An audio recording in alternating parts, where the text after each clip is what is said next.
Senator Lacson, you have the floor, sir. Thank you. Thank you, Mr. Chairman. Yeah, after 8 hearings, we have all witnessed allegations of overpriced PPEs, overpriced surgical masks, overpriced face shields or face masks, overpriced test kits, and probably overpriced vaccines. Remember, Mr. Chairman, during our Committee of the Whole hearing, may sinabit po yung DOH na indicative price ng Sinovac vaccines sa Committee on Finance ng Senado. Ang sinasabi nila doon, yung 2 doses ng Sinovac, 3,629.50 or 50 centavos ang 2 doses. Therefore, 1,814 pesos and 25 centavos ang isang dose. Until lumabas yung matrix galing sa Thailand at saka yung sa Indonesia, ang presyo nila under 700. If I'm not mistaken, 683. So, ilan na yung na-procure nating Sinovac vaccines, ilang doses, and we don't know yet kung magkano talaga yung pagkabili natin. Anyway, Mr. Chairman, I would like to ask the OH to explain if there was overpricing also in the procurement of ambulance units, under the HPEP or Health Facilities Enhancement Program funding in 2019. Kasi po, meron kaming nakuha from reliable sources na mukhang may overpricing din yung mga ambulance units with medical equipment. And first, I'd like to ask Secretary Duque, ilan na po ba ang na-procure natin at na-distribute na mga medically equipped ambulance units under the 2019 and if any, under the 2020 HPEP? Yung total po. Secretary Duque, please. Yeah, Mr. Chairman, I'm just looking at my records of 2019 and 2020.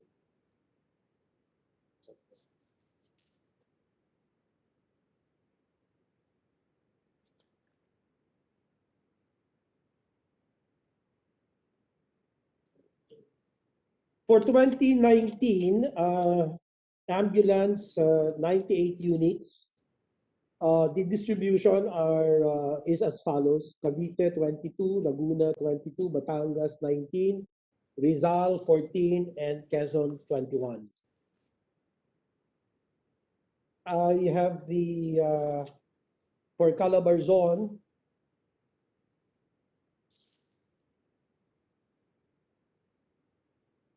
the allocation amount per unit, ang binigay po sa akin dokumento rito is 2.5 million.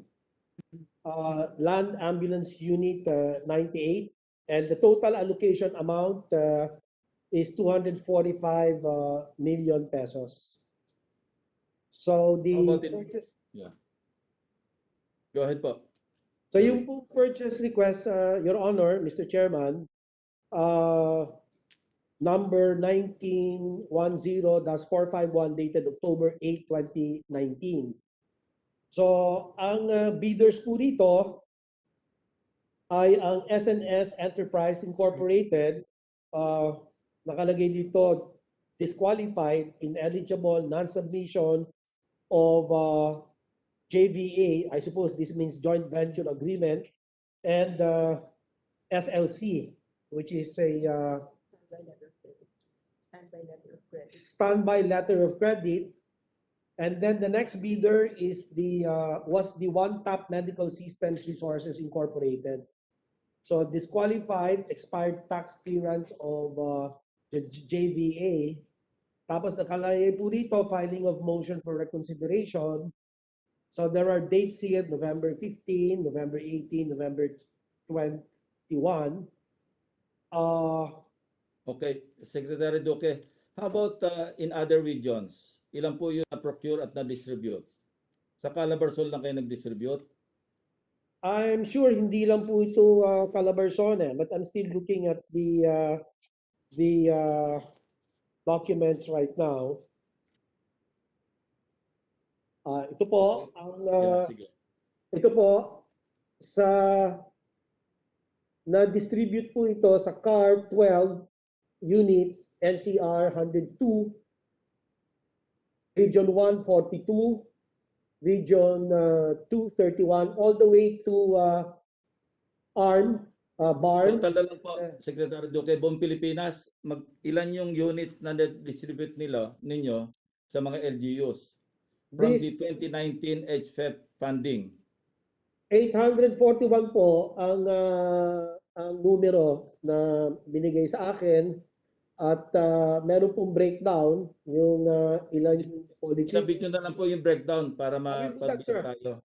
Yes, sir. Now, We will do that, sir. Mr. Chairman, on the screen, ito po yung prototype kasi nung nagkaroon ng interview noong September 4, prototype yung pinakita. Pero ang actual na deliver ng DOH sa LGU yung nasa kanan sa screen.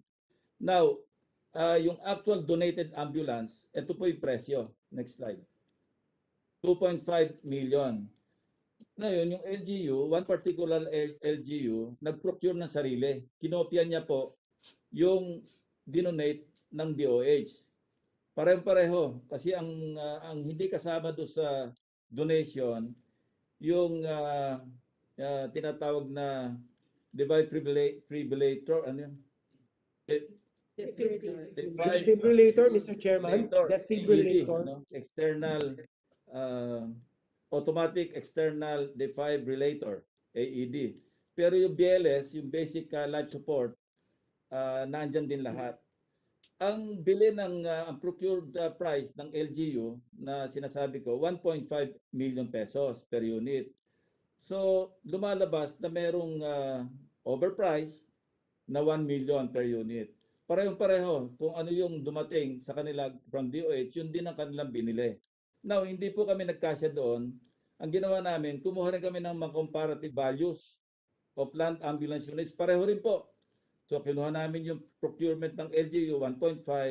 PCSO, nag-procure din, 1,585,000 plus pesos. Ang private sector, ganun din, bumili rin, 1,650,000. Ang tanong ko po, bakit ang layo naman ng diferensya ng presyo pagka DOH ang bumibili compared do sa binila ng mga ibang entities? Thank you, Mr. Chairman. Ang nakalagay po rito sa akin ay ang difference between the CHD procured ambulance. Ang bumili po nito, Mr. Chairman, Your Honors, ang Region 4A, Calabarzon. Meron po kaming comparative figures and features ng mga ambulansya. Andiyan na po yan, nasa screen kanina. Yung LGU procured ambulance, kinumpara namin doon sa actual DOH donated ambulance. Wala pong diferensya yan kasi kinopya nila. Kasi yung dumating sa kanila, although nakalista na dapat na doon yung AED, pero dito pinadala sa kanila, walang AED. So yung sa kanilang binili, wala ring AED. So pareho-pareho. Mr. Chairman, I have with me here the listing that I would love to share. Yung kasi nakalagay sa binili ng Region 4A, 30 klase ng mga equipment ang nakalagay po dito. Bibigay po namin sa inyo yung listahan. Ayan na po, nasa screen na. Yung parehong equipment ng DOH donated units plus equipment at saka yung LGU ambulance o yung procured ng LGU, pareho-pareho po yung laman nila kasi kinopya nga po. Anyway, we're talking of 841 units. Ano? So easily, nawala na noon yung gobyernong 841 million pesos kung 1 million yung diferensya. Ang sabi ko nga po, hindi lang kami nagkasya doon sa LGU procured price. Kumuha rin kami ng comparison doon sa private sector, private entity, pati yung sa PCSO. Talagang hindi naglalalayo sa 1 million ang diferensya nung binili ng DOH. So yun po yung sana maipaliwanag at para mapagbigyan natin yung mga ibang kasamahan ko rin, sana maipaliwanag nyo lang siguro in writing. Ano? Now, yung specifications na andyan, alam nyo, pag bumili yung private sector, tingi-tingi ang tawag natin doon, retail. So pagka in bulk or fleet ang binili nyo, I suppose, mas mura pa dapat ang pagkabili ninyo. Ito po yung laman, no? Yung automated external defibrillator, ang presyo nga 100,000, kinodo na namin to eh. Ang lumalabas, 174,450. So, pati yung sasakyan, talagang hindi po aabot ng 2.5 million. So, ito po yung gusto maliwanagan ng komite. Bakit lagi na lamang pagka yung gobyerno ang bibili, in this particular case, yung DOH o PS-DBM, bakit talagang napakamahal ng presyo ninyo kumpara sa iba? So, isa lang ang pwede natin makonklude dito. Pagka may overpricing, hindi po ba may kumikita?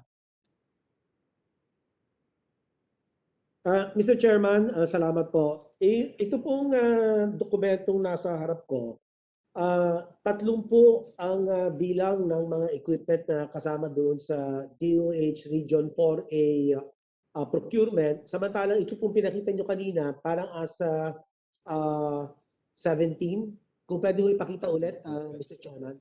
17 na yan. 1, 2, 3, 4, 5, 6, 7. 174,450. Na binibilang ko po yung yan, Secretary Duque, pinag-aralan na ng staff ko yan. Yes, sir. Kung compare nyo kung ano yung equipment na nasa loob ng inyong ambulansya, pareho ng nasa loob ng na equipment doon sa mga pinrocure ng LGU, private sector, at saka yung, hindi ako sigurado sa PCSO, pero at least yung private sector at saka yung LGU, kasi kinopya nga po nila exact replica. Yes, Mr. Chairman, we will submit to you the details of the documents that have been submitted to my office. And hindi ko po alam yung mga detalye kasi mga iba rito dahil yung brand, hindi ko po alam kung ano yung kanilang mga iba pang pagkakaiba. Ang brand po pareho, lahat ng brand. Kung ano yung binili niyo, pareho ng binili noong pinapakita namin sa screen.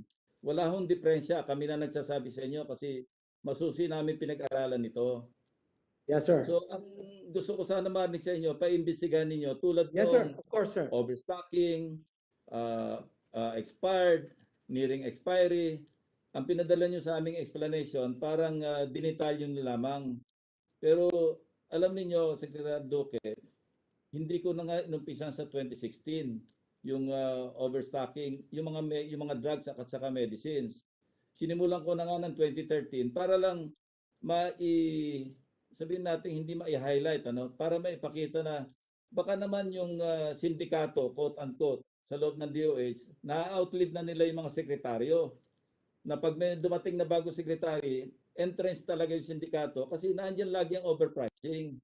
Yung po sanang gusto naming matingnan ninyo ng maayos para ma-uproot at saka matanggal yung sindikato sa loob ng departamento.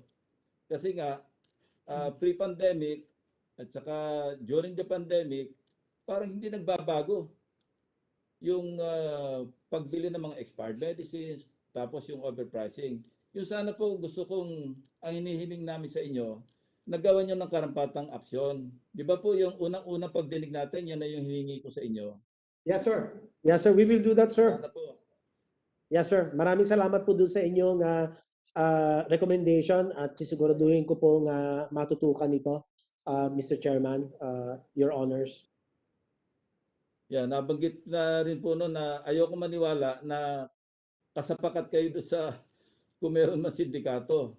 At sana inaasahan ko na gawan nyo ng paraan na ma-uproot, ma-expose, at mahinto yung sindikato sa DOH. Yan po pagkakausap nyo yung mga taga-DOH mismo, at saka yung mga sabihin nating mga nagsusupply, alam naman nila na talagang merong nag-exist yan na hindi kanais-nais, lalo na sa area ng procurement. So, yun po, Mr. Secretary. Maraming salamat, Mr. Chairman. Tututukan po natin ito at titingnan ko rin po kung meron po kayong mga dokumentong hawak, makakatulong po sa amin na makapag-umpisa nitong mga pagsisiyasat nitong kung meron nga bang sindikato rito sa departamento. Salamat po, Mr. Chairman. Thank you. Now, shifting to another topic, Mr. Chairman, if I still have the time. Yung sa Tiger Field,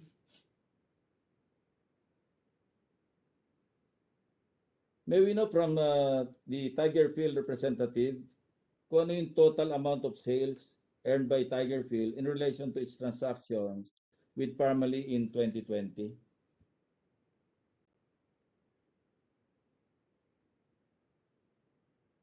Mr. Albert C. Tigerfield.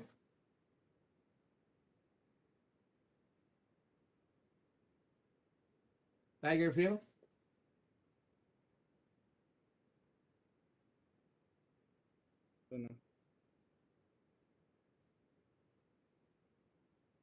Ito, Albert C. Yes, Honor. There is a question from Senator Lacson. Can you please raise your voice a bit? Go ahead, Senator Yes, Lacson. Honor.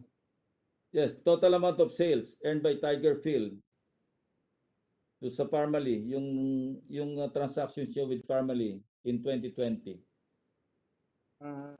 21,510,000. 21 million. 510,000.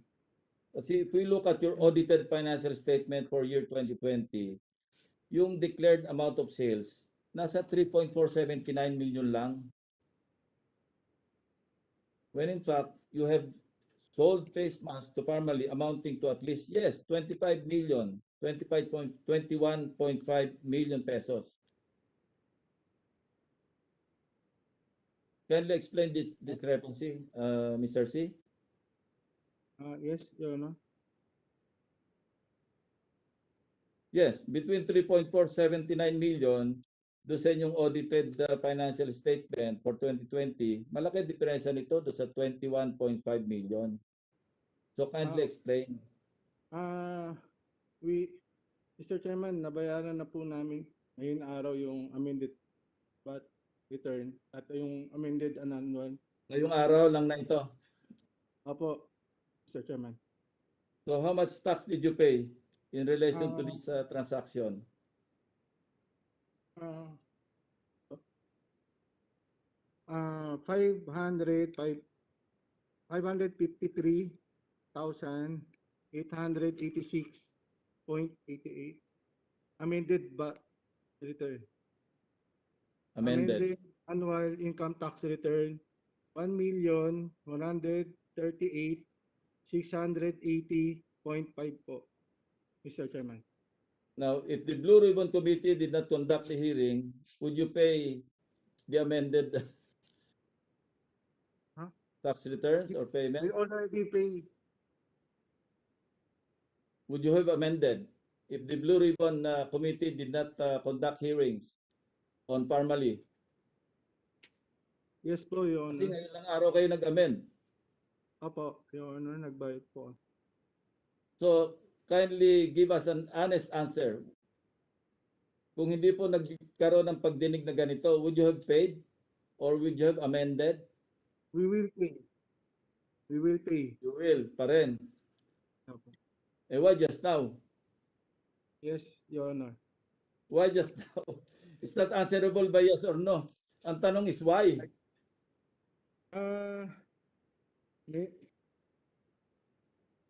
Nagbayad po kami. Never mind, Mr. C. Hindi mo rin masasagot yan eh. With the permission of Senator Lacson, Yes, sir. may I call on the BIR Commissioner? You have already issued and closed down all the auditing by the BIR. Is that correct, sir?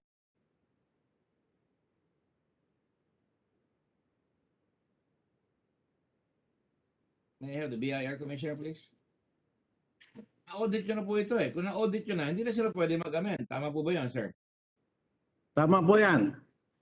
Kung they have just a certain period to amend the return, if it's out of that period, then hindi na sila pwedeng mag-amend, pwede nang kasuhan yan. Ayan. Dapat po kasuhan nyo na. Talagang they're trifling with our laws. Di po ba? We're auditing them, Mr. Chairman. Thank you po. Thank you. So Albert, nagsisinungaling ka. Na-audit na kayo. Pagkatapos ngayon, pinapalitan mo. Pagkatapos ka ma-audit. Dahil ba na-imbestiga kayo?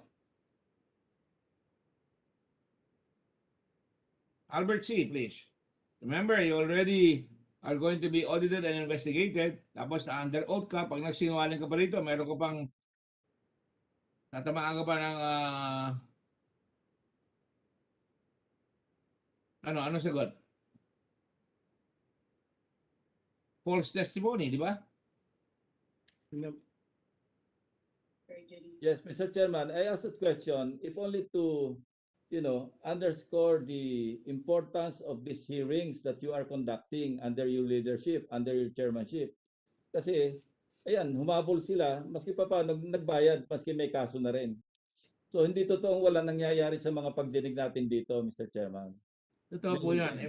In fact, sir, I raised that issue last time and this guy was very evasive. And if you look at the way he's behaving, napaka-halting ng answer. Talagang binago talaga nila. Mabibisto sila eh.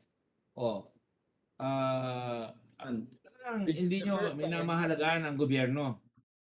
Mr. Chairman, this is the first time na nakarinig ako ng sagot na yes sa tanong na why. Well, Anyway, Mr. Chairman, inaaliw na lang natin sarili natin dito.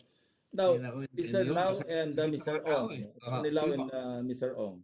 Sabi ni Mr. Ong, he met for the first time with Mr. Lau sa PS-DBM on March 24. Mr. Ong, do you confirm this? Yes po. Okay. Now, that was the first time, probably the first and only time that you met with Attorney Lau, correct? If I may recall, yes po. Okay. Now, PS-DBM emailed a request for quotation for 5 lots of surgical masks. One of the lots, yun yung mag-supply ng 500,000 masks with Pharmally won, di ba? 500,000.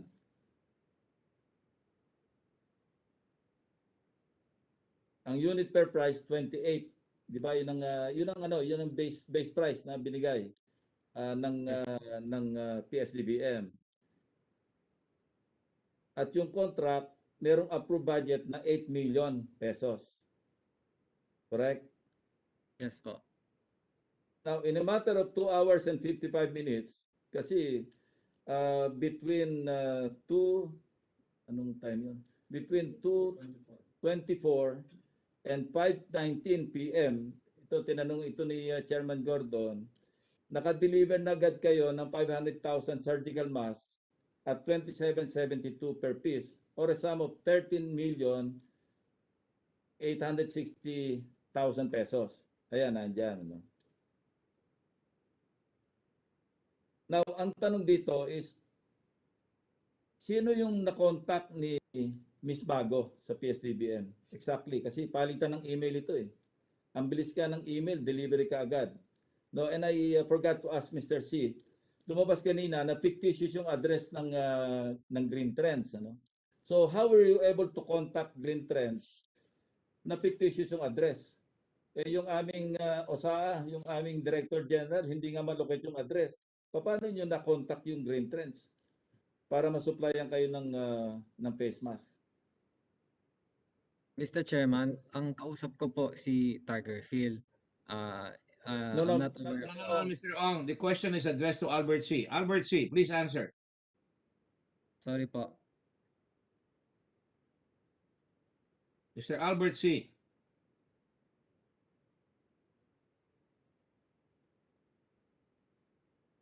Mr. Albert C. Ang camera. Mr. Chair, can we answer? Yeah, we would like to answer on behalf of Mr. Albert C. No. The question is addressed to Albert C. Okay. Thank you, Your Honor. Ayun naman. Your Ano Honor, sagot mo, Albert C.? si Kay Jinking po ang kausap ni Lincoln Ong. Sino ang kausap niya? Si Kay Jinking po. Tiger. Senator Lacson, sige na. Binapasa na naman yung bola. Would you accept the question, the answer to be given by an imported Chinese player from China? By the name of... Lahat naman ng sagot, Mr. Chairman, not acceptable eh. Oo nga eh. Si Now, Kwan, Miss Mago. kilala pa ng taga-China yung supplier kasi dito sa kay Albert C. Now, as you pointed out correctly, Mr. Chairman, kung dumirekta lang yung PS-DBM do sa green trends, magkano na sana natipid doon sa 500,000 na masks? Kasi tumubo yung tumubo yung Tiger Field, tumubo rin yung Pharmally, di ba? Isang 1.9 million, isa 2.5 or 2.9 million. So yun sana natipid ng gobyerno. So yung Pharmally lang ang maliwanag na may contact kasi sila nakaalam kagad na nangangailangan ng medical supplies yung PS-DBM na dapat nabalitaan din ng Tiger Field or even Green Trends kung talagang existing yung Green Trends. That is assuming that Mr. Lincoln Ong is telling the truth. Because Yes, alam anyway. tama kayo sa tanong niyo, Senator Lacson, in 3 hours naka-deliver sila. Hahanapin mo pa itong si Tigerfield, tapos hahanapin mo pa itong si Green Trends na hindi natin makita. Ngayon makaka-deliver ka agad ng 3 hours. Now, Lincoln Ong, you're obviously lying.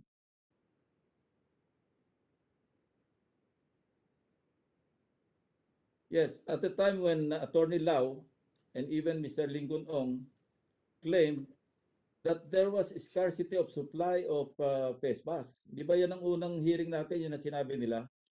Kaya pumatol sila sa mataas ng presyo. Now, it appears na hindi ganun ka-scarce yung supply. Kasi nga in a matter of under 3 hours, naka-deliver Ready yung supply.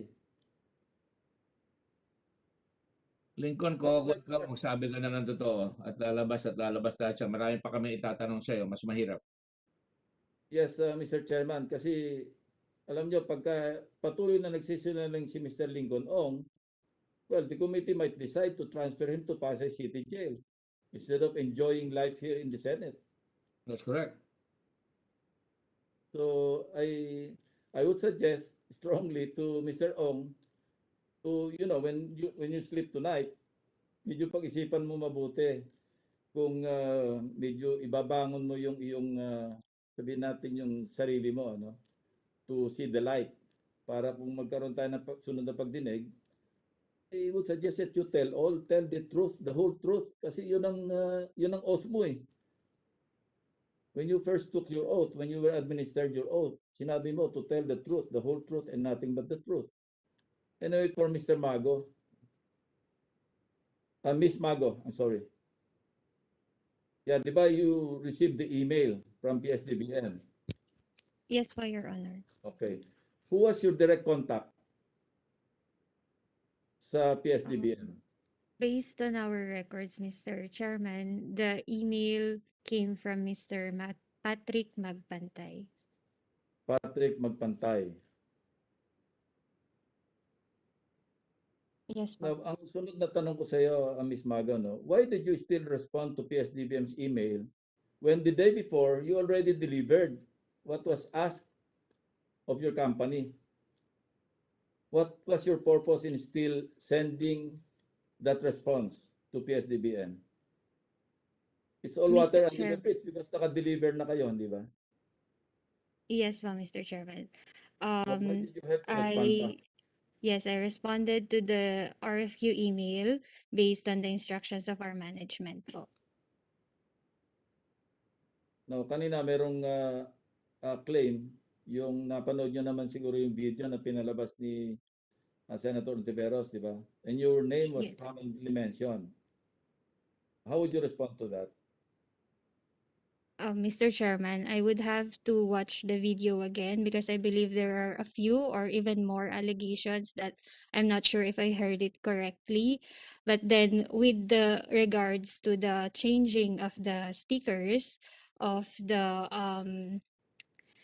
items, my response would be that this was a supply concern. I raised this concern to our management and that was the solution that was given to us.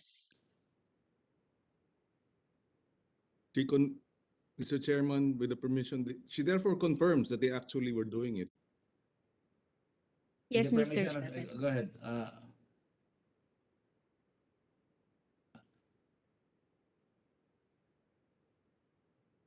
That is something she that I admitted? cannot deny. Senator Pangilinan. She No, admitted. I just made a manifestation, and with the permission of the Senator Lacson, I'm just placing on record. She just admitted that they were actually switching the expiry dates because that was, as I understand, instructions of management. Palitan yung expiry date from 2020 to 2021. Tama po ba yun? Yes, Mr. Chairman, that is something that I cannot deny. So you were swindling the government. Ms. Mago, Mute mo. I believe so, Mr. Chairman. excuse me? I believe that is the case, Mr. Chairman. So you admit that you and Pharmally were swindling the government. Niloloko nyo ang taong Pilipino. Nahuli ka na ni Senator Lacson. Nahuli ka na ni Senator Pangilinan. Nahuli ka na namin. Meron pa ako itatanong sa'yo. Baka lalong mahulog ka na dyan sa silya mo.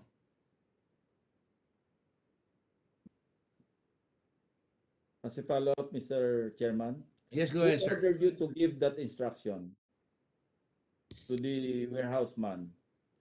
Since you admitted already that you gave the instruction, now who instructed you to give that instruction? I suppose it was not on your own initiative that you gave that instruction, right? Yes, Mr. Chairman. Who The instructed you? instructions came from our management po. Who What? particularly? I received the instructions from the the PPC management, particularly Mr. Mohit Dargani. Mohit Oh, Gargani. yeah. Go ahead, Mr. Chairman. She said she received instructions from Mohit Gargani, sir. That means Mohit Gargani is now a principal also. Yes, Senator Pangilinan. Yes, with the permission of Senator Lacson, were there other items apart from medical grade face shields wherein you likewise were instructed to change the expiry date, Ms. Maga? Mr. Chairman, if my memory serves me right, I believe it is only for this project, Mr. Chairman. Yes, that is if your memory serves you right.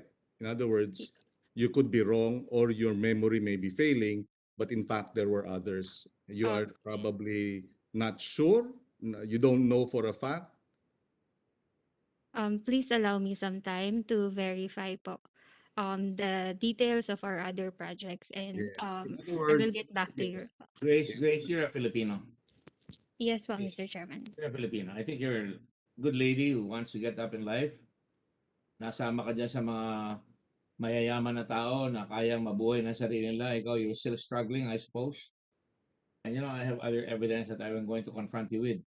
So, kung pwede lang, huwag natin pahabain dahil sinasabi ng presidente na kami mga nagluluko rito, walang mangyayari dito, sinungaling kami. Tumulong ka na sa bayan. Bayan lang ang pinag-uusapan dito talaga, Iha. Yes po, Mr. Chairman. I'm very willing to cooperate po. Tinatanong ni Mr. Pangilinan, Senator Pangilinan. Go ahead.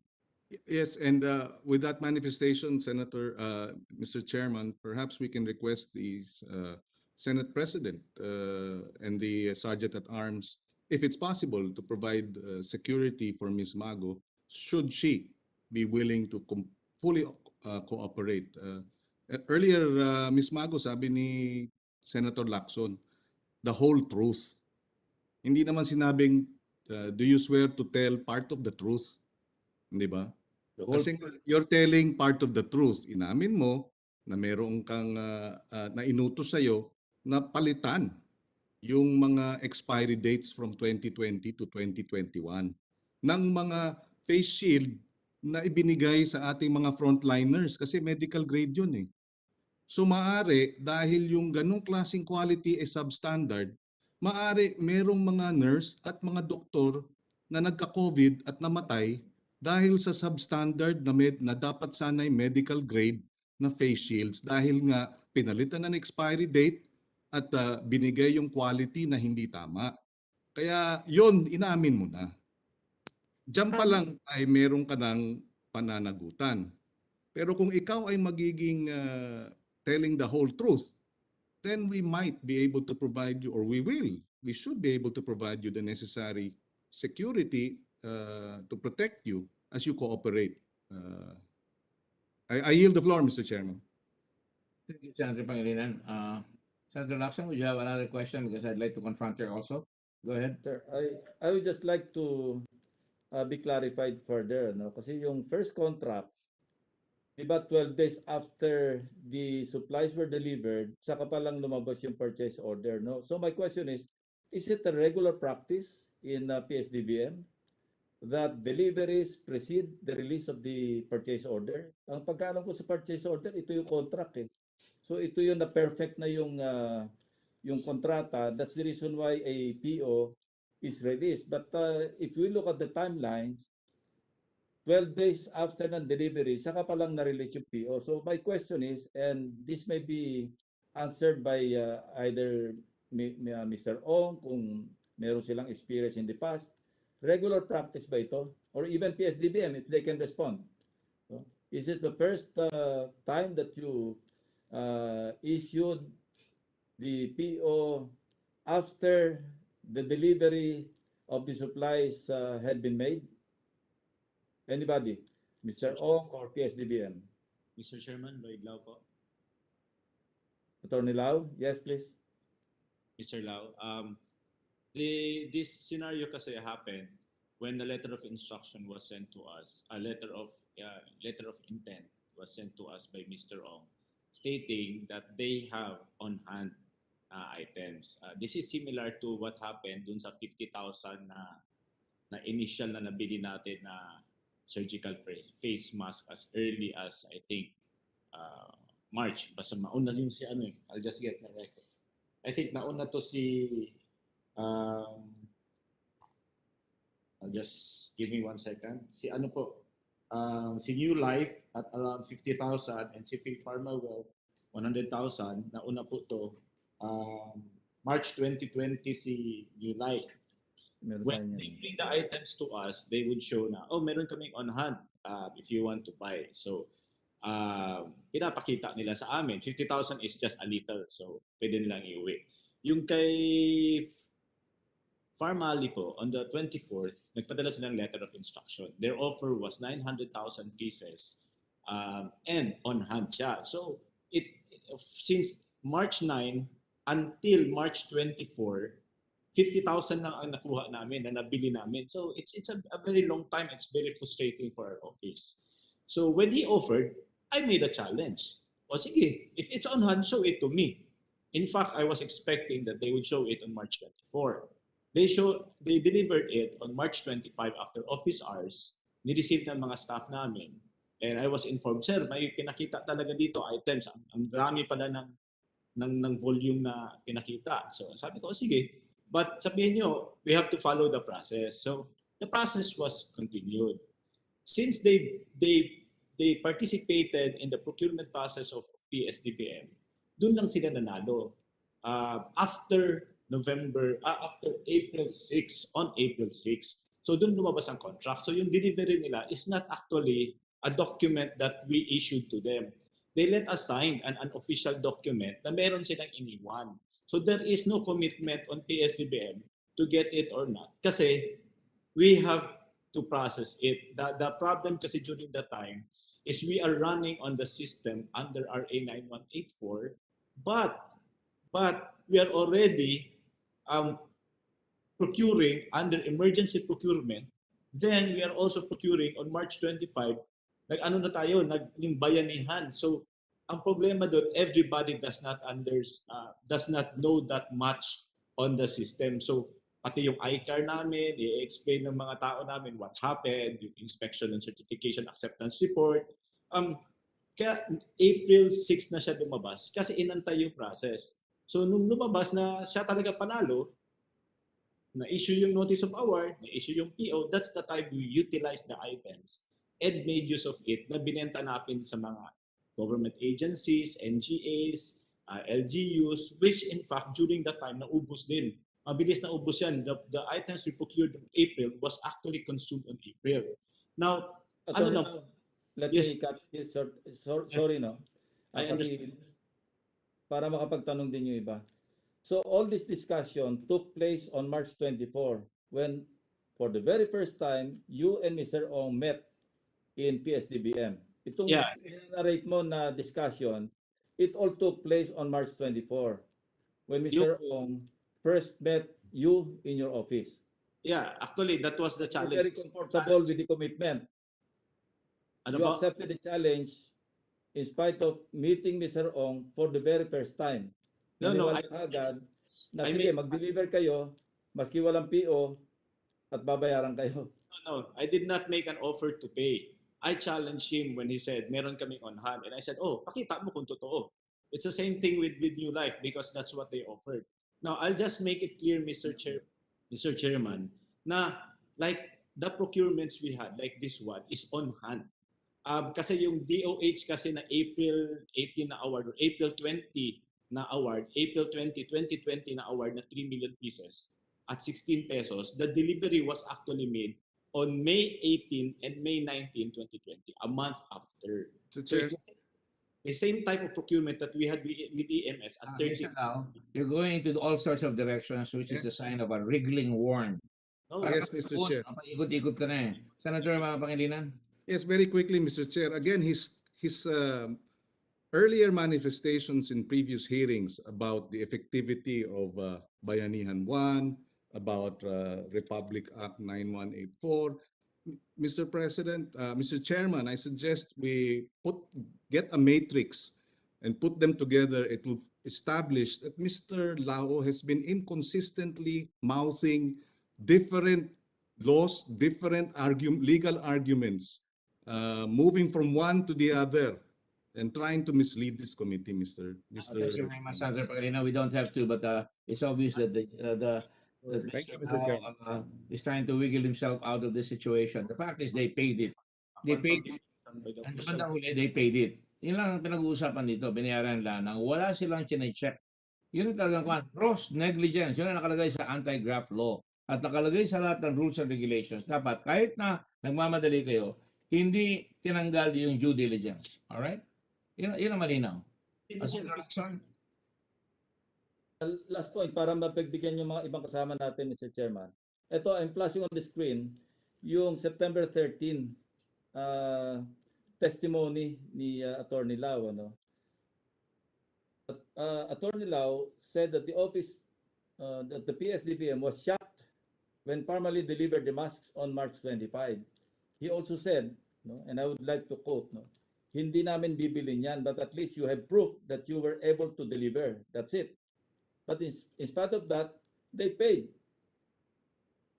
Now, Correct. there is no Correct. commitment to buy it when it was delivered because that was show of proof and they have to follow the process. Now, based on the process, sila ang nanalo on one lot. That's why they were awarded on an issue and notice of award and purchase order on April 6. So based on the process, syempre kung manalo sila, they will be paid. But they got paid, I think, April 17 or April 20. I'm not sure when they were paid, but they were paid much later after po na April process. 15. April 15. Yes, April 15. April 15. Of course, you did that kahit ang kapital nila 625,000. Yes, Mr. Chair, did that. because the point is that we need the items Kahit na fast. 625,000 lang, tinanggap mo, binayaran mo, kahit na saan ka sumuot, 625,000 lang ang kapital. Abogado ka eh. Yes, sir. Ano ka? Hindi ka na nag-iisip? I was using my common sense. They have the items with them. Common sense is part of the law? Mr. Chairman, Yes, go ahead. this is common sense. Ano? After saying that he would not pay for it, instead of paying them 8 million under the RFQ, no? Ang binayaran 13.87 million. That's common sense, Mr. Chairman. Labag sa kalooban niya yan, Senator Lacson. Napilitan lang siya. Let me clarify. Anyway, I look forward to the next interpellator. So, para lahat tayo may pagkakataon na Yes, magtanong. I'd like to go back to Grace Mago, please. Grace Mago, if with the permission of Senator Lacson, please don't leave us, Secretary, because you were the one who started this thing with Grace Mago and along with Senator Pangilinan. Grace, you look like a very, very good lady. You know, alam kong mahirap ang buhay. You want to get a leg up on everybody and may pagkakataon na talagang dito, ano yan eh, may trabaho ka, mga mayayaman yung pinagtatrabaho mo, eh, sumunod ka lang sa kanila, di ba? May choice ka ba? Sumunod ka lang sa kanila, di ba? Mr. Chairman, I am an employee po. Excuse me? I am an employee po, so I know have to you're follow employed. Kaya instructions. sabi ko nga sa'yo, nagtatrabaho ko dyan sa mga mayayaman na yan. Ang totoo niyan, inamin mo na ginawa ninyo yun, na yung mga expired, pinapapalitan nyo, hindi mo naman gagawin yun eh, kung matinong babae ka eh. Pero, ang totoo niyan, nahikayat ka, sayang yung trabaho ko, ha? At sige, susundin ko na lang. Totoo ba yan? Rich? I'm sorry, Question Mr. last time, Chairman, because what's I'm the about to question confront po? you with something. I don't want to do that. Go ahead. I'm sorry, Mr. Chairman, I wasn't able to understand the question po. If Grace, ikaw nagtatrabaho ka, masipag na tao ka, magaling ka magsalita, magaling ka mag-computer, kasama mo ay talagang malalaking tao, magaganda ang mga kotse, nasa magandang tahanan, eh, nakakita sila ng pagkakataon talagang sibasibin yung ating bayan. Hindi ko siguro pa alam yun at that time, pero sabi niya, sige na, konti lang ito, pumayag ka na. Meron pa ba silang inutos sa iba? Para makatulong ka na sa amin. Alam ko makakatulong ka sa amin. Mr. Chairman, Ayoko ikaw may ipit eh. Mr. Chairman, I earlier requested for some time to verify a few details regarding the request of Senator Pangilinan. Well, napakasimple lang ng mga tanong. Pag-iisipan pa ba yan? Meron bang ibang pagkakataon na inutusan ka pa gawin yan? Tingnan mo kanina may napakita si Senator Ontiveros. Ha? Lalabas yan. Sabihin, pinapalitan yung mga face mask, lukot-lukot. Ang dumi-dumi, hinahawakan. Ngayon, lumabas naman ito, pinapalitan yung expiry date. Ganun rin yung sa kabila. Ikaw rin ang tinuturo sa kabila. Dalawa na yan. Oh. Gusto bang mapasubo ng husto? Ayoko naman mapasubo ka. Where did you Apo, graduate, by the way? Saan ka nag-graduate? Anong eskwela? I graduated from St. Paul University, Philippines po. My wife went to St. Paul's. Good school. I used to serve mass there. Nagsisimba. Nung bata ako, mimisa sila Father Reuter dyan. Ako sa Kristan. Alright? My Mr. wife was in the dorm in St. Paul's in Iran. Doon ka ba sa Iran? Yeah? Sa main campus po, sa Cagayan Valley. Cagayan Valley. Magaling rin yun. Kasama yan. Mga St. Paul nuns, di ba? May Mr. tita Yes, pa Chairman, ako, may auntie ako na madre. Mr. Chairman, So, yes. my wife went to St. Paul. Right. And Mr. Senator Chairman, Lacson, did your wife go to St. Paul also? No, Mr. Chairman, Senator just to close my interpellation, at least in the segment, I'd like to ask Mr. Dargani, do you Sige, go ahead. confirm Yes. Si that Grace. you Grace, gave pag-isipan mo, Grace, ha? Mago? Yes, Yeah, po, go ahead, Mr. Chairman. Dargani. Okay, Do sige, you thank you. confirm that you gave instruction to Miss Mago as she stated earlier? Good afternoon, Mr. Chairman. I would like to say that actually the instruction did not come from me. I believe it was Crizel asked it in our group if if this is doable. But if the instruction came from me, it did not come from me, Your Honor. So it's either you or Miss Mago ang nagsisinungaling. Maybe Isa it's lang, in Miss magkaiba Mago's statement memory. niyo. Either I one think- of you is telling a lie. I think for Miss Mago, I think because she always used to getting instructions from me, maybe in this scenario, she named Okay, me, Miss Mago, but it's not the case. Miss Mago, please. Yes, Do you po. stand by your earlier statement that you were instructed by Mr. Dargani to give the instruction to the warehouse man? Mr. Chairman, I always follow instructions po. But allow me to check also on our records or conversations to verify this po. But generally po, as an employee, I always follow instructions. Thank you. Thank you, Mr. Chairman. Just earlier you said it was Mr. Dargani, Miss Maga. Ngayon you're saying you're following instructions. So are you also changing again your testimony? I mean, baka pwede naman nating Di ba? Ano ba talaga yung totoo? Kasi pabago-bago eh. Si Mr. Dargani ba nagsabi sa iyo o hindi? I am not changing my statement, Mr. Chairman. Okay. So it was Mr. Mr. Dargani, Dargani, all right? yes, Mr. Dargani is, Mr. Chairman, the good lady here has made an admission against interest. And under jurisprudence, as we lawyers are familiar, admission against interest carries a lot of weight. That's correct. And Mr. Gargani, on the other hand, is making a general denial. And we all also know as lawyers that a general denial is very, Very weak. very weak. Perhaps, Mr. Dargani, you can rethink your answer because that is, again, I hope you realize, Mr. Bergani, that you are in deep water already. And Yes, Your Honor. you will cooperate because you cannot lie your way out already. I would suggest that you tell the truth already. And I'm not trying to sweet talk you.